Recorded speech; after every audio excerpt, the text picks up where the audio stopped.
If you have seen Mickey 17, you might think that it's just another sci-fi thriller.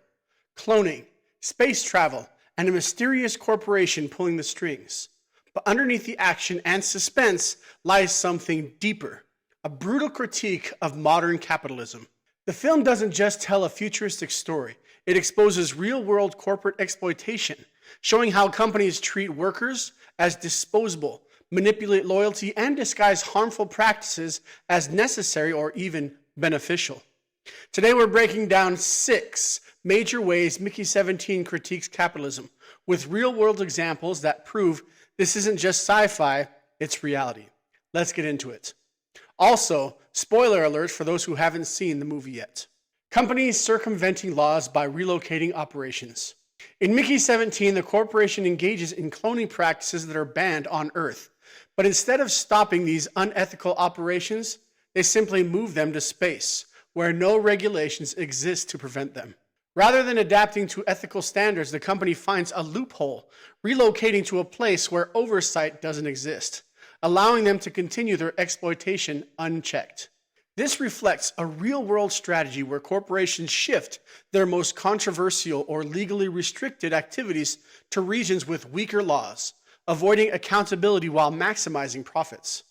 Companies have long used offshore tax havens, outsourced labor, and lax environmental policies to skirt regulations and continue harmful practices under different legal systems. One real-world example is how U.S. companies export hazardous waste to Mexico and Canada, where environmental laws are less strict. According to The Guardian, this practice allows corporations to offload toxic materials that would be illegal or heavily restricted in the United States, endangering local communities while absolving companies of responsibility. Similar tactics are used in industries ranging from fast fashion to big tech, where businesses take advantage of weaker labor protections, lower wages, and looser environmental standards in developing countries, all in the name of efficiency and profit. Just like in Mickey 17, these corporations don't fix the problem, they just move it somewhere they won't get caught. No benefits, no future, just a paycheck and suffering. Mickey is paid for his work, but that's all he gets. No benefits, no safety net, and no long-term security. His entire existence is reduced to a simple transactional relationship. He dies, they pay him, and the cycle repeats. The company makes no effort to improve his conditions or provide any form of protection, fully aware that he is expendable. This reflects a real-world corporate strategy where companies maximize profits by cutting costs on employee benefits. Many modern jobs, particularly in the gig economy and contract work, offer wages but no stability. Workers in these roles are expected to take on all the risk, covering their own health care, retirement, and job security, while corporations profit from their labor without responsibility for their well-being. This creates a workforce that is highly vulnerable, where one setback, like an illness, an injury, or an economic downturn, can result in financial ruin. One of the most widely discussed examples of this is gig workers for companies like Uber and DoorDash. These companies classify their workers as independent contractors rather than employees, allowing them to avoid offering health care, paid time off, or job security. Reports have shown that many gig workers struggle to make a livable wage, while the companies they work for generate massive amounts of revenue. Trapped by skill gaps, the system forces people into bad jobs. Mickey's lack of specialized skills confines him to the perilous role of an expendable, a position characterized by constant danger and disposability. The corporation exploits his limited options, knowing he has few alternatives, thereby perpetuating his entrapment in this hazardous cycle. This scenario mirrors real-world situations where individuals with limited education or specialized training often find themselves in low-wage, unstable, or dangerous jobs. Economic systems can perpetuate this cycle by making career advancement challenging, especially for those starting in such positions. Corporations may benefit from this dynamic as workers with fewer options are less likely to challenge poor conditions or seek better opportunities, thus maintaining a readily available labor force for undesirable roles. A poignant illustration is the plight of fast food workers.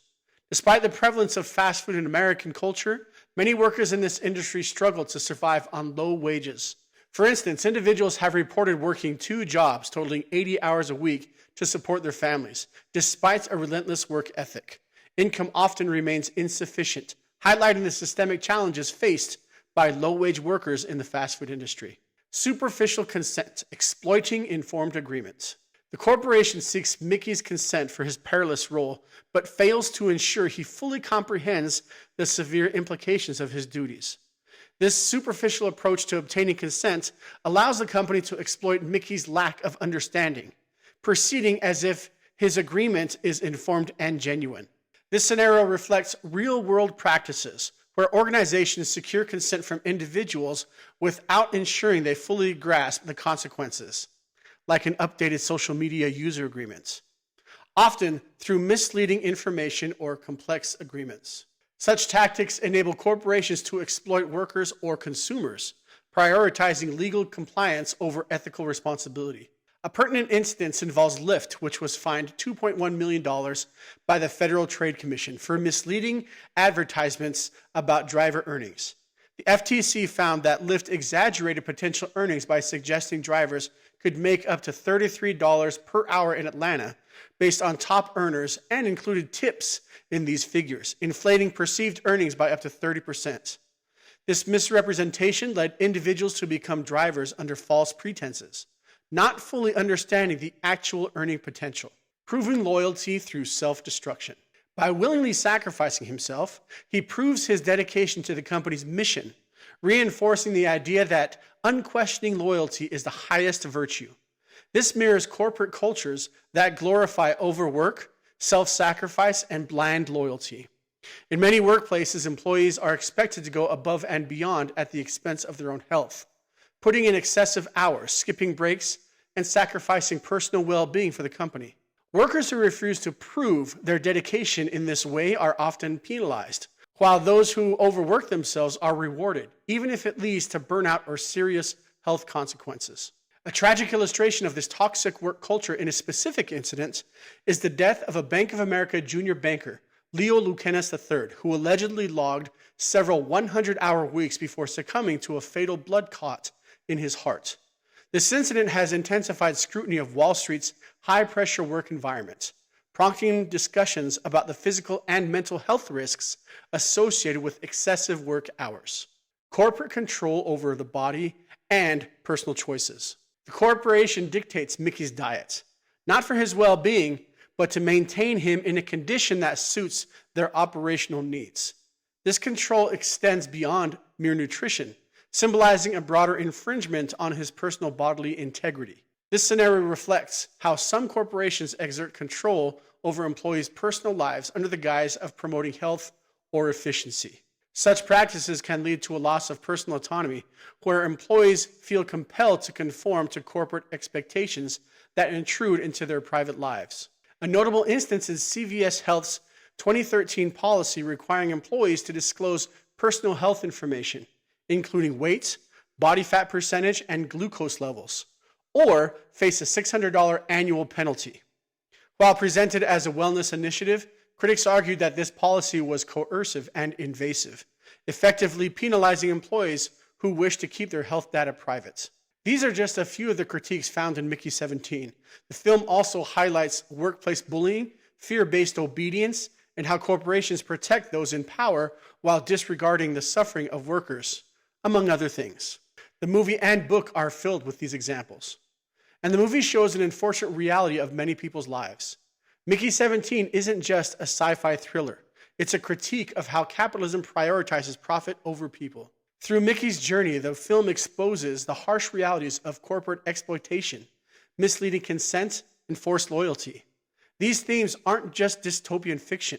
They reflect real-world labor practices that shape modern workplaces. But what do you think?